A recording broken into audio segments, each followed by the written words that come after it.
Rasmussen. Sule, så skal der afsluttes. Det bliver der. Dejlig mål. Godt spillet af Peter Rasmussen og Sule med et enkelt træk og sparker ind med venstre ben. Abdul Sules 4. mål i sæsonen. Denne gang blev Mogens Krog overlistet. Herlig snævre kombinationer og flot afslutning af Sule. Han har ikke ret lang tid til at få afsluttet. Peter Rasmussen har set ham. Det er lækker, han den for fødderne af ham, men prøv så at se, hvor mange Brøndby-folk, der kommer imod ham. Så det er det eneste tidspunkt, han kan afslutte på. Flot AB-mål. Reducering til 1-2. 27 minutter spillet.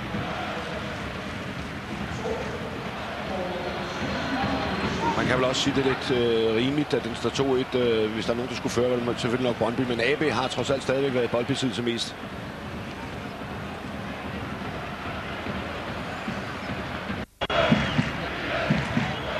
Jens Sten. Rasmussen på højre kanten. Jesper Falk. Så kommer Sten Trækker. Udmærket. Sule inde på midten, og så kommer hugget. Og AB har udlignet efter 1 minut i anden halvleg. Og denne gang var det med højre benet for Sule. Tæmning med venstre benet, skud med højre benet. Lige diametralt modsat af, hvad han gjorde i første halvlegs 27. minut. Og det bliver det altså ikke dårligere af. 2-2 efter 1 minut i anden halvleg. Det er en nedtagning, som vi heller ikke har set ret mange af Sule i år, men som man har haft 2 år i dag. Der han tæmmer den. Og højrebenet kommer hurtigt hen til den og får sparket næsten i samme bevægelse. Så Dan Anton når ikke hen og takler ham. En lille smule opmærksom mod Skrå.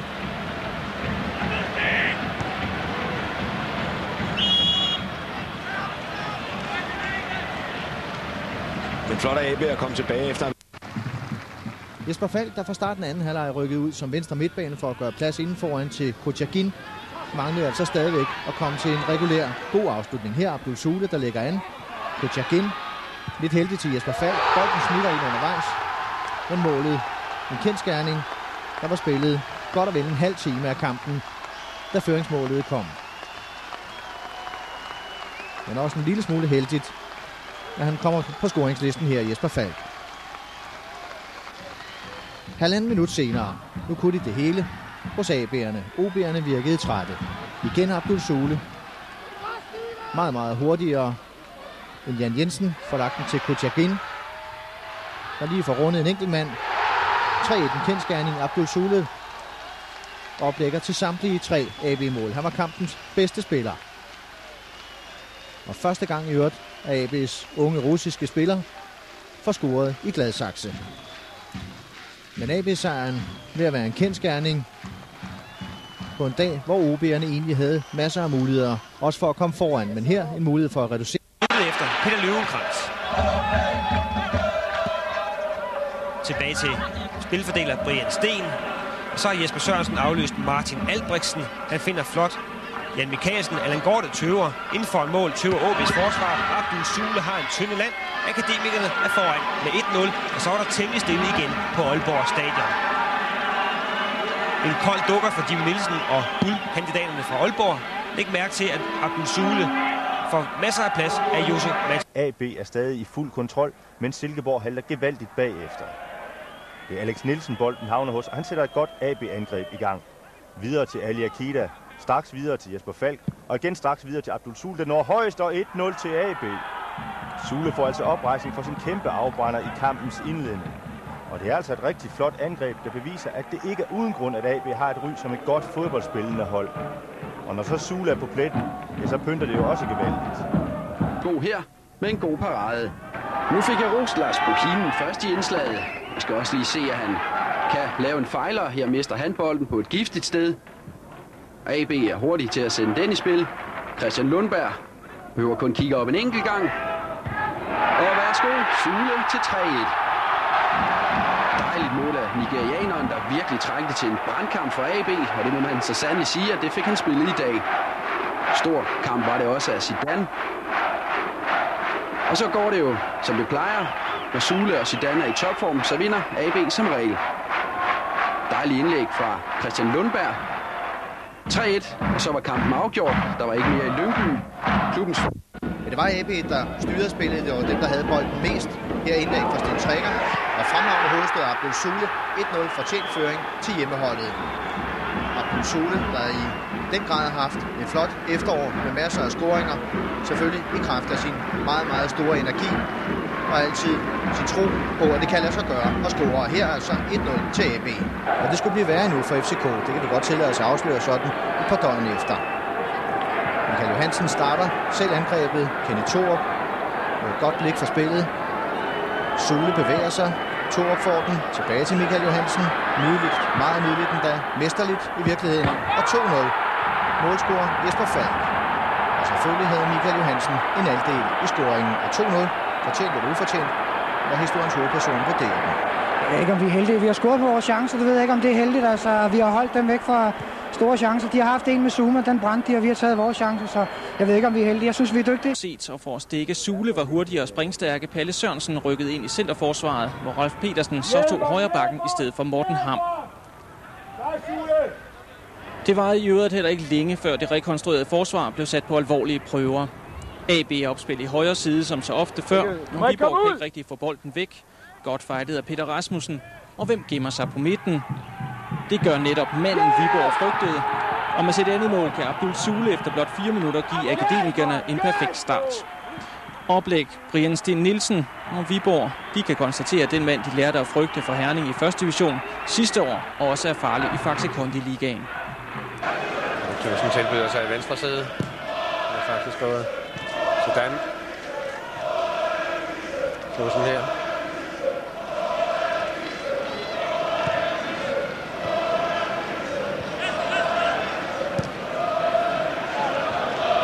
Det.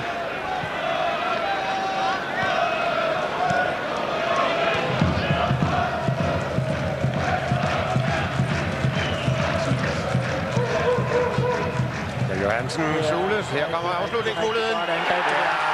Meget, meget smukt angreb. Lynende hurtig kombinationsspil mellem Abdul Sule og Michael Johansen. Og endelig kom den perfekte afslutning fra Abdul Sule. Og det ser ind til 1-2 med 12 minutter igen. Alt er muligt, alt er åbent. Det er Michael Johansen, som fører angrebet igennem. Og det der, det er en fantastisk aflevering.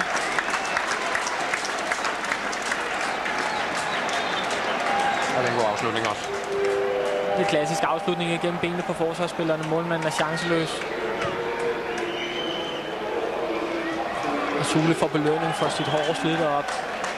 Han er jo en spiller. Men nigerianeren havde mere i Sule-posen. Efter lidt ping-pong lander bolden for fødderne af Sule. Og denne gang er Peter Skov prisgivet 1-1, der er spillet 45 minutter.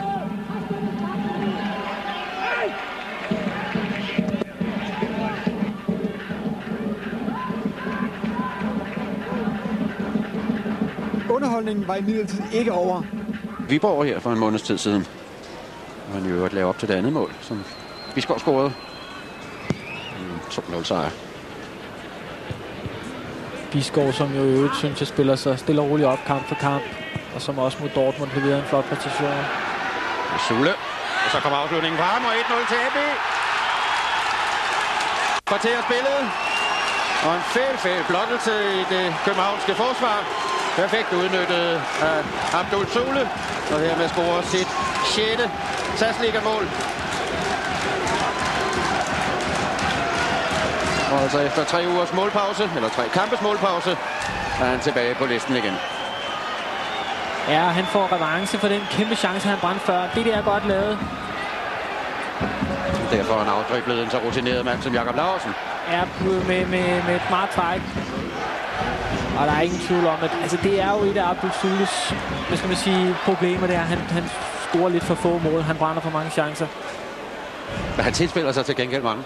Jamen, han arbejder ja, altså også mange, der ikke bliver til noget. Ja, det er sikkert udnyttet. Altså, vi har jo haft en... Det tager Michael Johansen selv. Og få spillere i SAS-ligaen hopper lige så højt som Abdul Sule. 1-0 til AB, der har spillet sølle 6 minutter.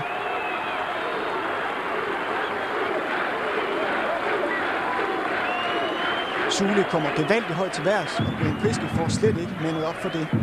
Vejen holdt op, og spillet blev lidt stillestående.